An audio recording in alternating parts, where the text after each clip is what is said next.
Hello. This video here today is going to be talking about Fallout 76. If you're a subscriber to my channel, you might have noticed that I'm not posting as much Fallout 76 as I once was. If you're a new viewer to the channel, I used to post a lot of Fallout 76. Slowly, I have stopped posting Fallout 76.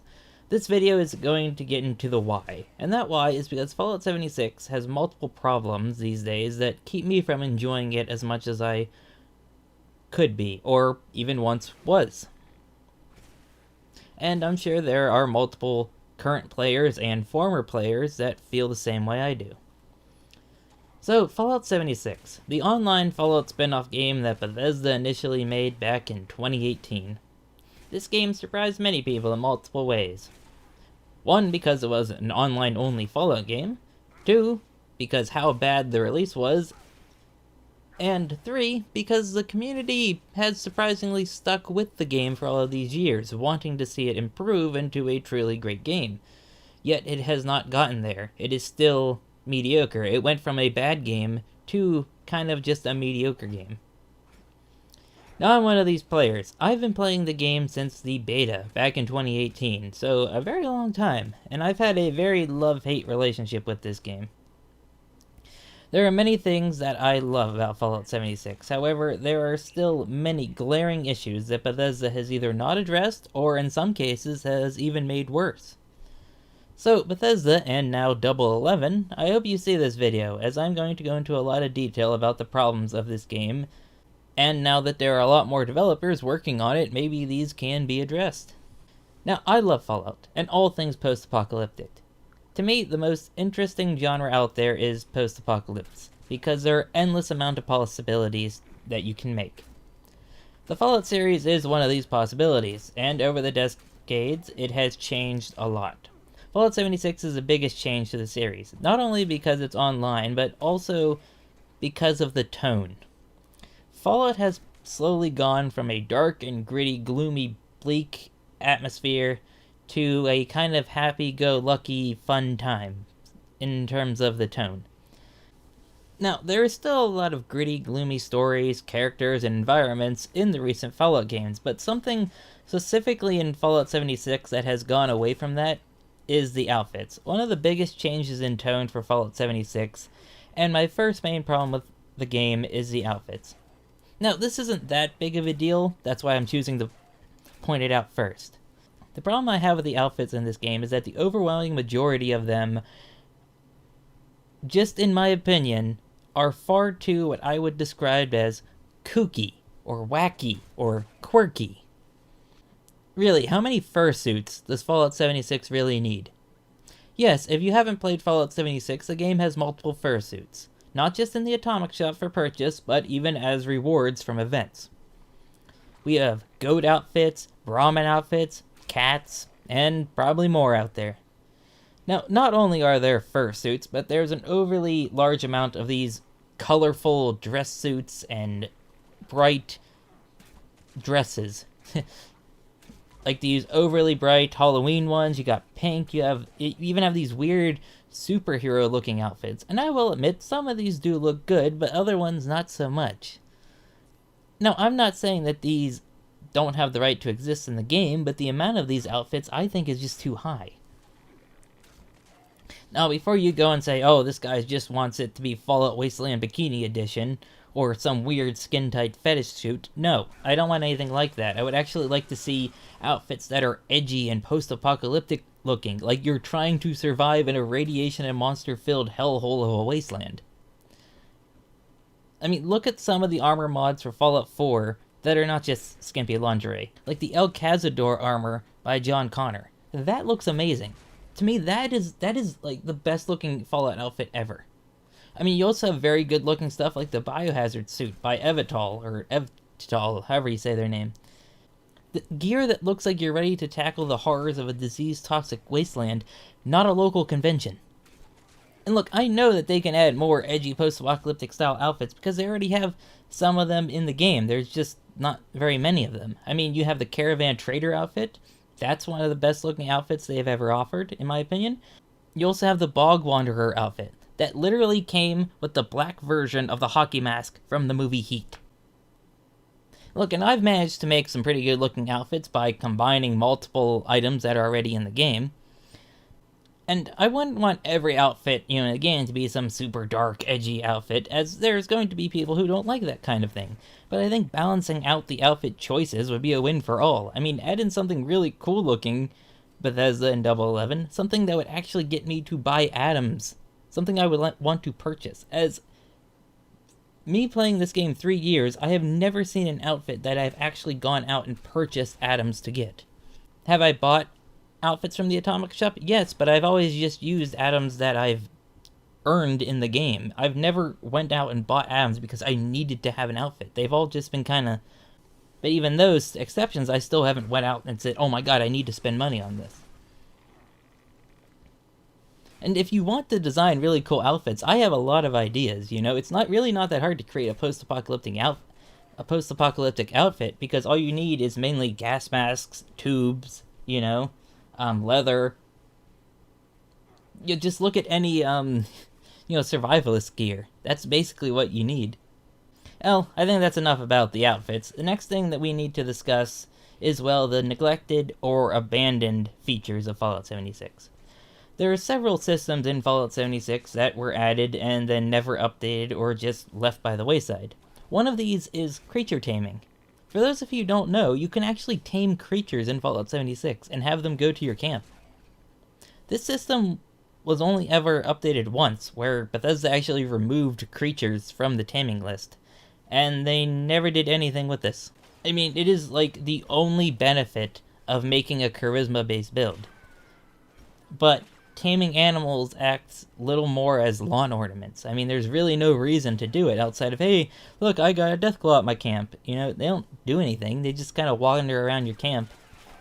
And oftentimes, this system's very glitchy. And in my opinion, this taming system, needs to be expanded on, so that characters who do build into this actually have something to do with those creatures. I mean, have them follow you around like a hunter in World of Warcraft, That would be really cool to have, like, a Deathclaw attack things for you. And you could say, oh, well, this is going to cause server stability problems, so we couldn't do that. Alright, maybe have them only appear for a limited time, like, summon them with, like, a grenade-type item, like the synth relay grenades. Like, oh, you throw this grenade, it summons, your creature you tamed for, like, 15 seconds, 20 seconds, it attacks for you, maybe a minute, somewhere around there. The taming system needs expanded on. Let's just say that. Another system that has just been abandoned are, well, the workshops. Now, workshops in general have been a very polarizing subject in Fallout 76 because of the overwhelming majority of Fallout 76 players that despise PvP in adventure mode, and the workshops are small PvP areas that are used to gather resources. The last update workshops ever had was with the Wastelanders update back in 2020, where Bethesda actually removed one of the workshops, the Spruce Knob. If you didn't know, that used to be a workshop. The problem with workshops is, outside of the power plants, they are not useful. The ammo factory generates so little ammo, it's worthless, especially with things that have been added to the game, like the Armco ammo maker, the ammo factory legendary perk card, daily ops dropping ammo, and you just being able to buy ammo from other players makes the ammo factory worthless. I mean, most other workshops are also worthless. I mean, the amount of resources that are provided is way too low to justify taking them, especially with the threat of another player coming and killing you. And outside of the gimmick ones, like Sunshine Meadows Industrial Farm that can be used to make pre-war food, there is no point in taking workshops. Also, speaking of power plant workshops, when you power one of these power plants up, it has a special event if you've never done one of these. It provides workshops around the area in that region with power. While that is a really interesting system of powering up a power plant to bring power to other workshops, it's again kind of pointless by being able to just place down a fusion generator at that workshop. I know fusion generators can be destroyed by NPCs and other players, but it still feels like, why would I spend all this time trying to power up this power plant when I can spend 5 seconds and just put this down?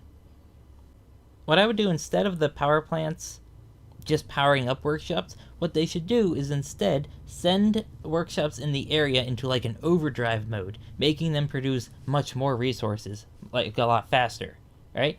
That would make power plants a lot more valuable, especially powering them up, because nobody does the powering up X power plant. Continuing with the resources theme, let's talk about mines.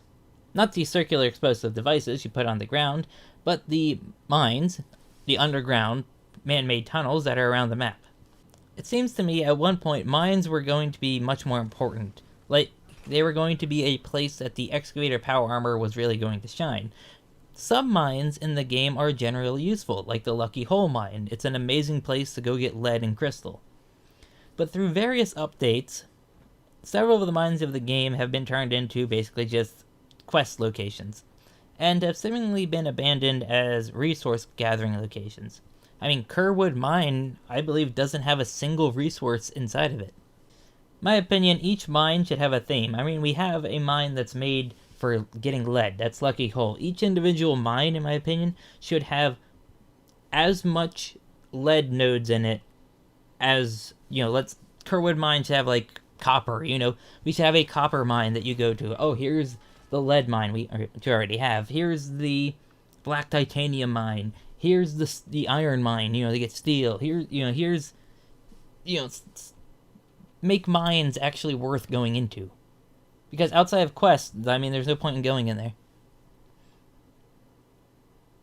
Alright, on to the next thing, and probably the biggest thing that was not only abandoned, but removed from the game. The Vault Raids. Fallout 76's first team-based, challenging endgame content that wasn't just shoot a big boss until they die. The reason Vault Raids were removed were because they weren't popular with the community at the time. And the reason they were not popular with the community is because they didn't work. Most of the time when you went to do a Vault Raid, several things broke. Either you just straight up crashed. I had it where several times the vault door just didn't open. Like it was stuck. People have lagged out. Like people have glitched, the doors have glitched, the terminals have glitched. The Vault Raids, while a very good idea, were incredibly glitchy. And now that the game is more stable, I mean, it's still kind of laggy and glitchy in places, we all know that. But now that the game has become more stable, Vault Raids should be brought back. I see no reason why we couldn't have Vault Raids back in Fallout 76. And the Vault Raids should be expanded upon now that we have more vaults open. Also, we are going to need new rewards for these Vault Raids, as the old Vault Raid rewards are now just added to the gold bullion list. So, new armor, new weapons, camp items, maybe a follower, whatever the ally is, camp ally. All types of things could be added as rewards for completing the Vault Raids.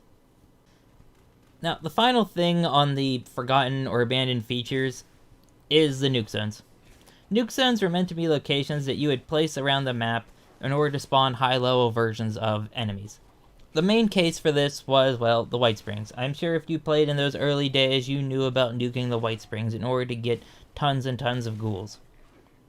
Slowly, through multiple updates, nuke zones were heavily nerfed. Nuke zones no longer affect the interior ghouls of the Charleston Capitol building or the boroughs. Locations that could be used to farm and battle huge amounts of glowing ghouls. These locations were stealth nerfed, for seemingly no reason. Now nukes only have two functions: spawning world bosses and griefing AFK players' camps. Nuke zones need updating. Bring back nuke zones to their glory days of battling hordes of ghouls and other high-level enemies. Besides being nerfed as farming locations, the only other update nuke zones have that I can remember is when the Wendigo Colossus was added. They added it as a rare spawn to the nuke zones, but this enemy kind of was made pointless by Earl Williams. I'm guessing the idea Bethesda had at the time was we would try and farm standard Wendigo Colossuses in order to get the vocal sack, in order to make Liquid Courage, in order to fight Earl better. But Bethesda either didn't know or didn't care that the power levels of Fallout 76 players makes Liquid Courage kind of pointless. Speaking of player power level, this is going to be my last point, and I wanted to leave it to last as is the most important, and I feel by now most players that would have a problem with what I'm going to say have left the video. The game desperately needs a balance pass. Not just a pass, but almost an entire overhaul. Because nothing in this game makes sense into it being an actual functioning game. It just seems like Bethesda throws things into the game without any concern if they are usable or even overpowered. And I'm not going to talk about the absolute balancing nightmare that Bethesda created for itself and seemingly enjoys making even stronger, known as the legacy weapons, because we all know those need to be heavily nerfed, yet Bethesda refuses to nerf them, and instead they've buffed them multiple times, indirectly, but they still buffed them multiple times. So let's talk about something else. Now, Fallout 76 is a rather strange online RPG, as it doesn't have any type of class system. You just make your own class. However, there are pretty much 3 ways to play. You're either going to make a power armor build, a stealth build, or a non-power armor, regular armor build that's not stealth, non-stealth build. So some weapon categories like bows and fists cannot be used in power armor, and we'll get to that later. So in Fallout 76, we don't have the standard tank DPS healer kind of setup. Now you can make a tank and DPS and healer, but we pretty much just have DPS, as the other 2 builds are not as useful, or kind of have tank and DPS. Healer is basically worthless. You can make a healer build, like I said, but it's completely worthless to do so.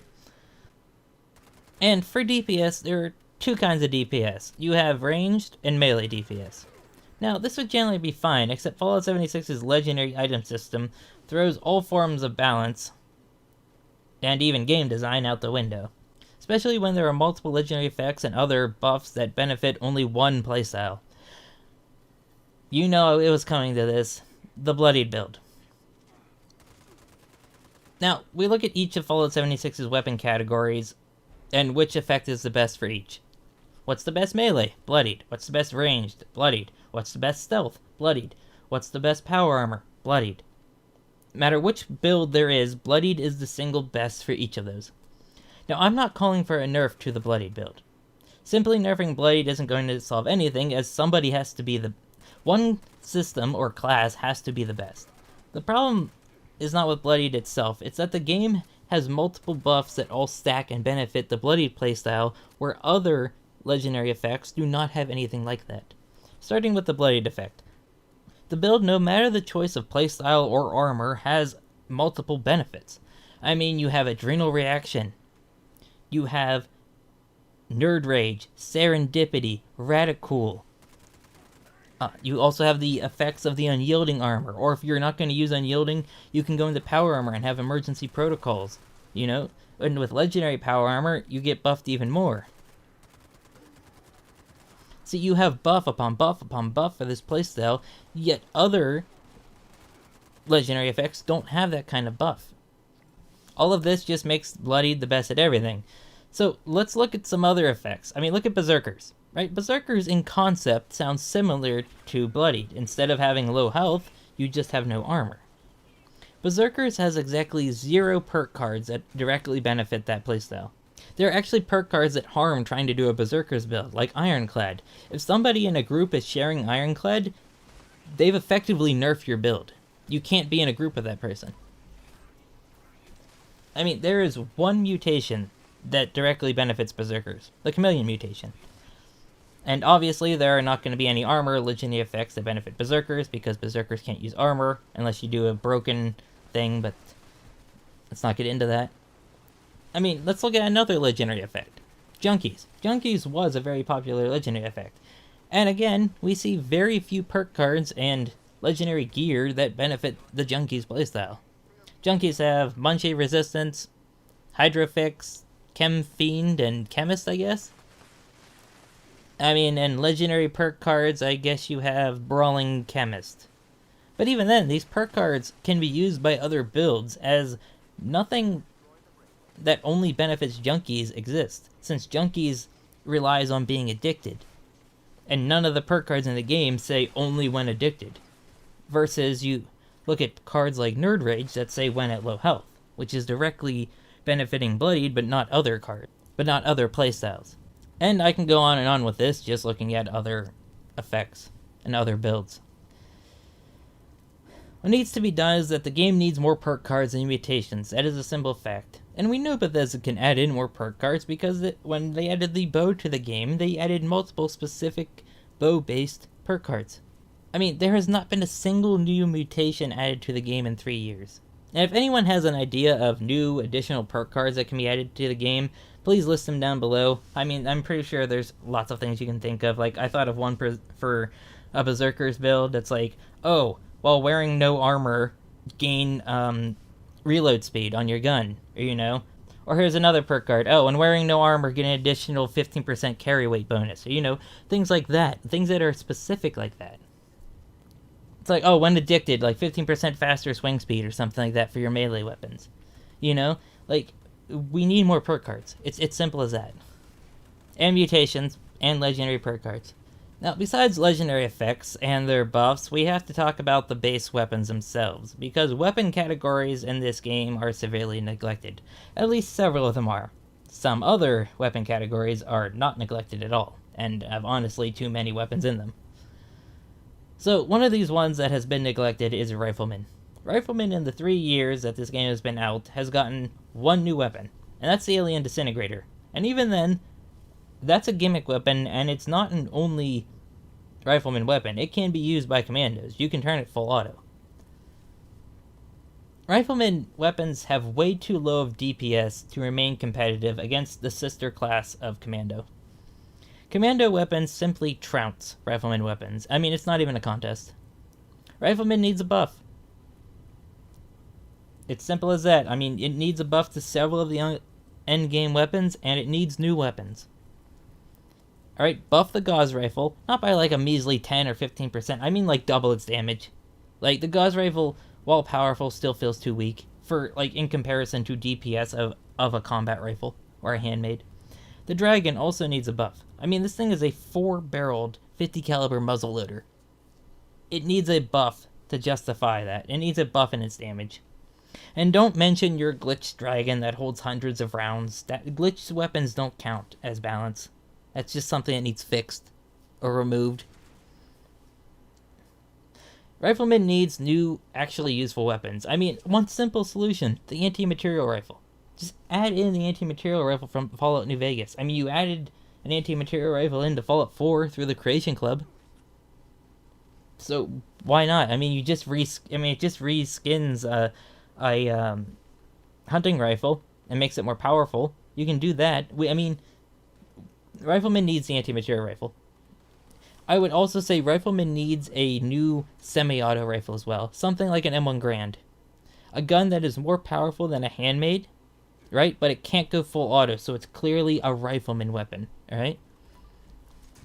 Or the sniper rifle that was featured in Fallout 3 in New Vegas. That's another great weapon that can be added. I think that's called like DKS or something. There's so many weapons that Bethesda could add to the Rifleman class, but yet Heavy Gunner and Melee get all the love. Alright, and here's a buff for both Rifleman and Commando. Put drum mags back up to 50 rounds, or 75 rounds. I mean, specifically, I would say the Assault Rifle needs a buff to its magazine count. Alright, there is no reason that the Assault Rifle should have the same magazine count as the handmade. I mean, the Assault Rifle should basically be like a squad automatic rifle. Something that holds huge amounts of rounds, alright? Like, make the standard capacity of it like 40 rounds, and then like the drum should be like 100. Right? Make this thing like a constant fire thing. Then you can justify it being weaker than the handmade. Alright, the Assault Rifle just needs buffed in some way. Not just damage, alright? I would say bigger magazine count is what it needs. Finally, the bows. Bows suck. They suck at everything. There is not a single reason to use the bow and arrow in this game. They're slow, they're inaccurate, they have low damage, and the ammo is too expensive to make. There is no benefits to using the bows. You might think, oh, they must be good at stealth, and they are. But so is a handmade with a silencer, or a fixer, which is better at stealth than a bow. And I don't really know what can be done to bows. I mean, their very nature, they're going to be slow. I mean, maybe you can add in a Van Helsing-style automatic crossbow. That would be one way to bring the bows up to at least be somewhat usable. And finally, pistols. Most people think pistols suck. However, personally, I think pistols are fine. It's just you need to use the energy pistols over the ballistic ones. I mean, yeah, revolvers should be buffed and damaged, and perhaps add in that gun, you know, the 5.56 revolver, or something like the Ranger Sequoia. For the most part, I mean, if you use a plasma pistol or a laser pistol, you do pretty good damage. I mean, the gauze pistol, you can get 1,000+ damage criticals with the gauze pistol, so pistols are just in a weird area where you kind of have to build them specifically. I would also say that we need a new Gorilla pistol. I mean, Gorilla's builds only have one gun, and that's the 10mm, so some other type of automatic pistol needs to be added to the game. Don't really know what that could be. Maybe like an Uzi, because I'm pretty sure the Uzi is canon to Fallout. Well, I think that's all for Fallout 76. I wanted to make this video for some time, about the end of 2020, but never got around to it. And I'm just no longer having that much fun with Fallout 76, you know, and want to express my opinion. And with Fallout 76 getting new developers, maybe some of these complaints will get addressed. And if you have any complaints about Fallout 76, leave them down below. And, I mean, obviously in this video I didn't express the complaints of camp builders and PvP players because I don't build camps and I don't PvP, so if you're a camp builder or a PvP player, you know, leave your comments down below. And make sure you share this video, right? Make sure you share this video around social media so that the developers actually see it. Alright, bye.